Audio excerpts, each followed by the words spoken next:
एक प्रेमिका अपने प्रेमी के बाहों में, उसके आगोश में इस कदर खोई रहती, अचानक से वो कुछ अपने प्रेमी से कहती कि अगर जो तुम्हें मेरे साथ रहना है, मुझसे ऐसे ही प्यार करना है, मेरे साथ पूरी जिंदगी गुजारनी, तो तुम्हें मेरा एक काम करना होगा।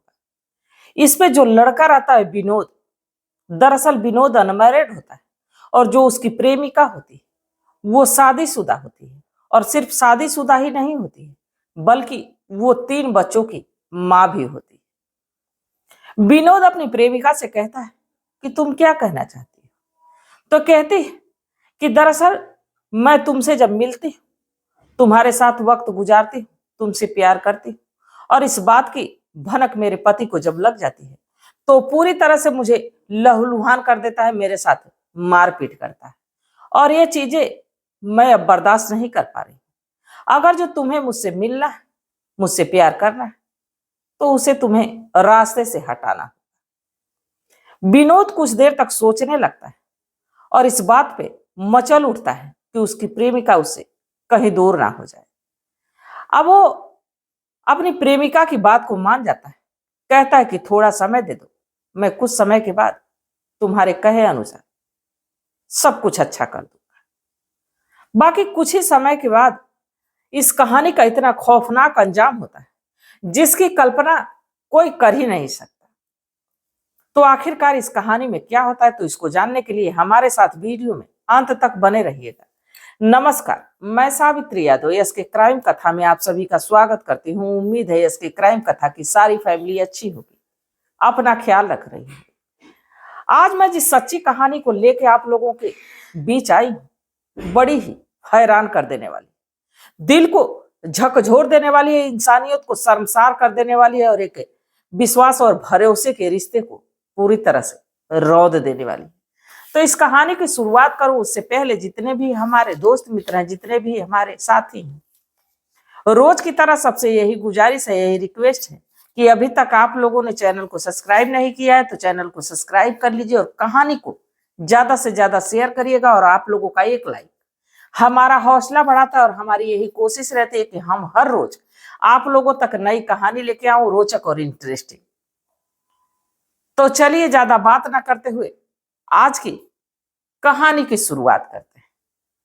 और कहानी की शुरुआत करूं उससे पहले आप लोगों का धन्यवाद मुझे कहना है कि आप लोगों के साथ से, आप लोगों के सपोर्ट से मैं भी रोज आप लोगों से रूबरू होती हूं, और कुछ ही दिनों में इतने सब्सक्राइबर हमारे इस यस के क्राइम कथा की फैमिली से जुड़ गए, और कुछ ही समय में आप लोगों का साथ रहा तो लगभग 50,000 सब्सक्राइबर भी पूरे हो जाएंगे। और इसको ऐसे ही बढ़ाते रहिए और नई से नई रोचक और इंटरेस्टिंग कहानियां सुनते रहिए। तो चलिए ज्यादा बात ना करते हुए आज की कहानी की शुरुआत करते हैं। रामप्रीत, जो कि देखने में बेहद स्मार्ट, तेज तर्राक, रामप्रीत के परिवार में रामप्रीत के पिता दिनेश और इसके 3 बच्चे, पत्नी सुनैना। सुनैना देखने में बेहद हसीन और बेहद खूबसूरत। विनोद को भी अपने किस्मत पे फक्र होता है कि सुनैना जैसी खूबसूरत औरत उसकी पत्नी, और वो कहीं से ये नहीं लगता कि 3 बच्चों की मां है। बाकी जो सुनैना थी वो रामप्रीत से शायद कभी प्यार ही नहीं करती थी, क्योंकि जब शादी करके आई, शादी के कुछ महीने बाद ही उसे पता चला कि वो मां बनने वाली। इसके बाद जैसे ही 1 साल का समय गुजरता है, एक बच्चे की मां बन जाती है, और देखते ही देखते ये 3 से 4 साल के भीतर ही 3 बच्चों की मां बन जाती है, 3 बच्चों की जिम्मेदारी। और इधर जो रामप्रीत भी है, अपनी पत्नी से तो बेहद मोहब्बत करता, बेहद प्यार करता, बेपनाह उसको चाहता। बाकी चाहत से तो काम चलेगा नहीं। रामप्रीत अपने परिवार, अपने बच्चों को अच्छी जिंदगी देने के लिए मेहनत मजदूरी का काम जम के करता, और कभी कभी तो कंपनी में वो ओवर टाइम भी करता।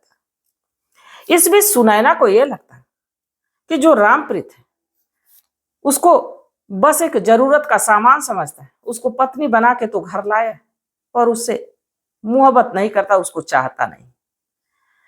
अब इसी बीच इसकी नजदीकी एक रिलेटिव लड़का जिसका नाम विनोद होता है, विनोद की उम्र लगभग 28 साल।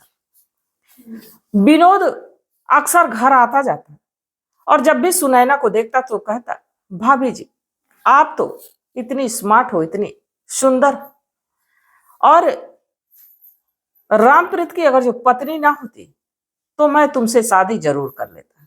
इस पे जो सुनैना हो मुस्कुराती, और कभी कभी तो विनोद ये कहता कि अगर जो आज भी आप तैयार हो जाती तो मैं आपसे शादी कर लेता। अब ये बात सुनैना को बड़ी ही भाती, अपनी तारीफ सुन के क्यों इतनी सुंदर है। एक दिन विनोद से मजाक मजाक में ही कहती कि ऐसा कि बार बार ये बात कहते ही रहोगे, दोहराते ही रहोगे कि इसको सच भी करोगे। ये कहते हुए विनोद का हाथ पकड़ती और कमरे के भीतर ले जाती और विनोद की बाहों में लिपट जाती, उसे चूमने लगती है, उससे प्यार करने लगती है। अब इधर विनोद भी एक 28 साल का जवान लड़का अपने आपे से बाहर होता है और उस दिन सुनैना और विनोद के बीच अनैतिक रिश्ता बनता है, एक दूसरे के साथ दोनों संबंध बनाने लगते हैं और जब तक बनाते हैं कि जब तक इन दोनों की हवस की प्यास ना बुझ जाए। शायद आज विनोद को पहली बार ऐसा लग रहा था कि वो ऐसा कुछ कर रहा है, और शायद सुनैना को 3 बच्चों की मां रहते हुए पहली बार ये एहसास हो रहा था कि उसके साथ इतने जबरदस्त तरीके से कोई ऐसा कर रहा है। अब दोनों जब थक जाते हैं तो सुनैना मुस्कुराते हुए विनोद से कहती कि अब तो मैं पूरी तरह से तुम्हारी हो गई, अब तुम मुझे ऐसे ही प्यार देते रहना, मेरा ख्याल रखते रहना। विनोद भी पूरी तरह से आश्वासन देता है कि भाभी जी आपको कभी कोई दिक्कत नहीं होगी और मैं हमेशा आपको ऐसे ही प्यार दूंगा। सुनैना कहती है कि अब तो भाभी ना कहो, अब तो सुनैना कह के पुकार सकते हैं। इसके बाद जो विनोद है वो सुनैना से कहता है कि ठीक है सुनैना, अब मैं चलता।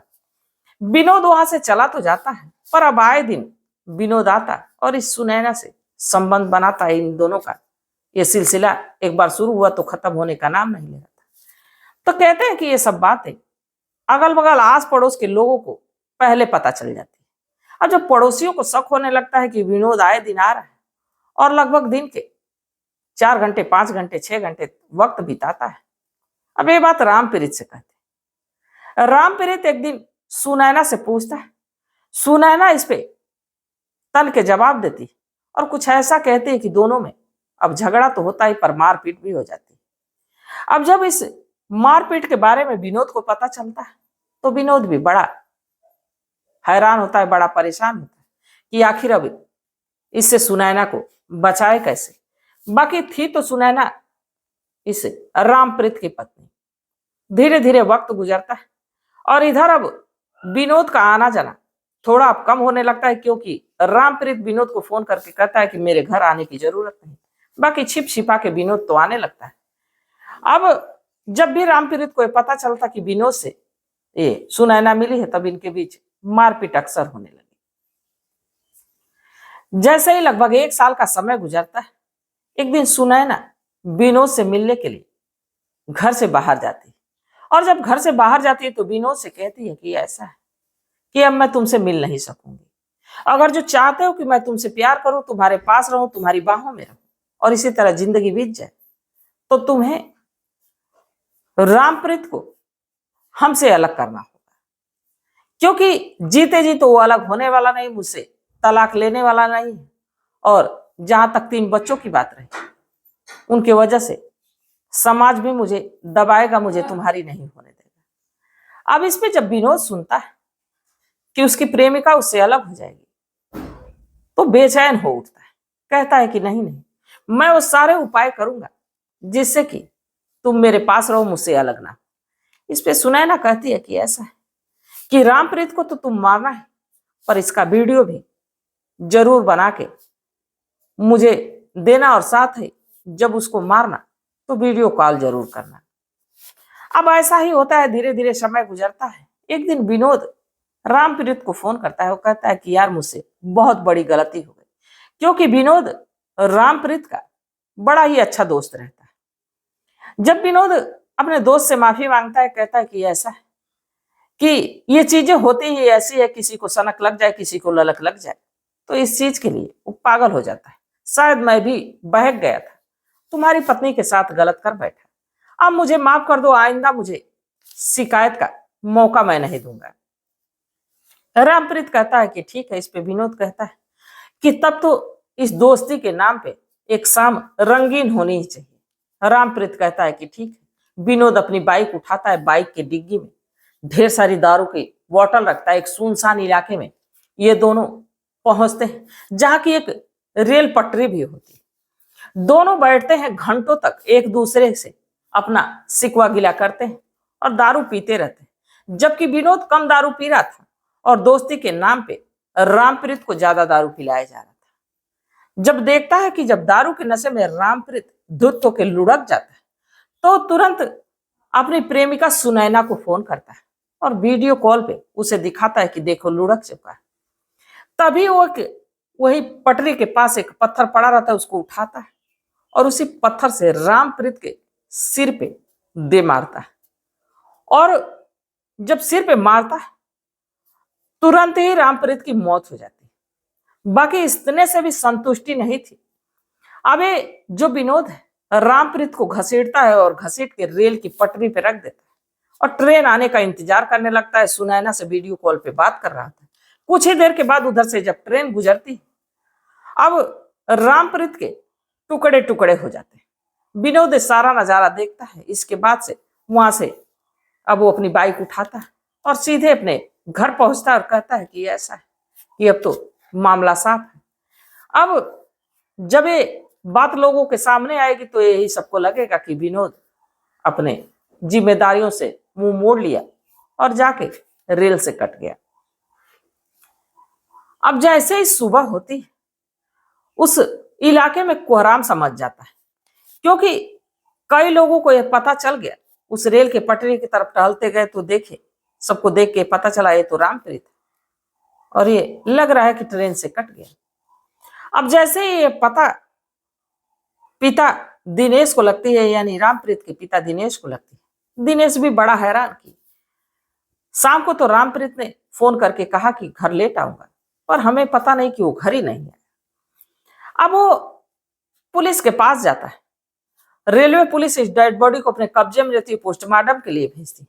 बाकी अपने नजदीकी थाने में दिनेश पहुंचता है और कहता है कि ये दरअसल ये जो हुआ है, मेरा बेटा ट्रेन से कट नहीं सकता, उसके साथ जरूर गलत हुआ है, उसको किसी ने मारा है। अब पुलिस इसकी छानबीन करने लगती। पता चलता है कि मौके से वो पत्थर भी बरामद होता है जिससे कि उसके सिर को कुचला गया रहता है और साथ ही कुछ दारू की बोतलें भी मिलती। पुलिस को भी ये शंका लग जाती कि जरूर इसमें किसी न किसी का हाथ है। अब पुलिस के पास ना कोई सबूत था, ना कोई सूरत था।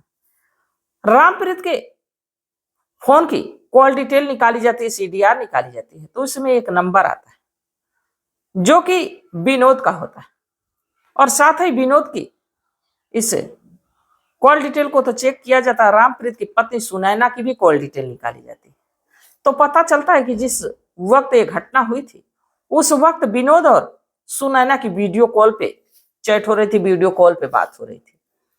अब जब पुलिस के सामने सारा सच आ जाता है, तो दोनों को उठाती है। जब थाने लाके पूछती, तो पहले तो दोनों इधर उधर की बात करते हैं, बाकी अंत में ये कलयुगी पत्नी सुनैना अपने गुनाह को कबूलती है। दरअसल बताती है कि जब शादी के बाद आई तो कुछ समय तो रामप्रीत उससे लगा कि प्यार करता है, बाकी जैसे वो मां बनी, रामप्रीत उससे दूरियां बना लिया और उसको वक्त नहीं देता था और ना ही उसके पास ज्यादातर समय बिताता था। अब इस बात से सुनैना कहीं ना कहीं परेशान रहने लगी। तभी उसके साथ विनोद नाम के लड़के से इसका बातचीत होने लगा और विनोद इसके करीब आने लगा। सुनैना को भी जो प्यार रामप्रीत से चाहिए था वो विनोद से मिलने लगता है और देखते ही देखते दोनों एक दूसरे के रंग में इस कदर रंगते कि रामप्रीत को मारने का प्लान बना लेते हैं। अब जब इस गुनाह को सुनैना कबूलती तो उसी की तहरीर पे इस विनोद और सुनैना को जेल के सलाखों के पीछे डाल दिया जाता है। अब तो शायद इनकी ताउम्र सलाखों के पीछे ही गुजरने वाली है। उन 3 मासूमों का क्या जो अपने दादा दिनेश के साथ रह रहे। सुनैना तो जेल के सलाखों के पीछे चली गई और रामप्रीत इस दुनिया को छोड़ के चला गया। अगर जो पति पत्नी की बात की जाए तो कभी कभी पति को लगता है कि पत्नी उसे समय नहीं दे रही है, वो घर की जिम्मेदारी में पिसती रहती अपने बच्चों में, अपने परिवार में। और कभी कभी पत्नियों को लगता है कि पति हमें समय नहीं दे रहा है, पर पति उसी की खुशी के लिए रुपए कमाने में लगा है, अपनी जिम्मेदारियों को समझ रहा है। तो इसमें दोनों को सामंजस्य बना के और इस 2 पहिए की गाड़ी को बखूबी दोनों को समझना चाहिए, दोनों को विश्वास करके और चलाना चाहिए, ना कि जैसे सुनैना और रामप्रीत ने किया। रामप्रीत को लगा कि अपनी घर की जिम्मेदारियों के चलते उसने सुनैना से ज्यादा ही दूरी बना ली थी, और सुनैना जिसे लग रहा था कि उसका पति उसे लायक ही नहीं करता। तो इसमें गलती सुनैना की किस हद तक थी? क्या सुनैना को कड़ी से कड़ी सजा मिलनी चाहिए या उसको बेल पे बाहर भेज देना चाहिए, क्योंकि 3 मासूमों का सवाल है। और दूसरी बात विनोद का, विनोद को लाख लोग समझाते हैं कि जिस रास्ते पे तुम चल रहे हो कांटों के सिवा उस पे फूल नहीं मिलने वाले, फिर भी विनोद ने उस रास्ते को छोड़ा नहीं और इसका अंजाम क्यों जेल के सलाखों के पीछे चला गया। तो विनोद को कौन सी सजा मिलनी चाहिए?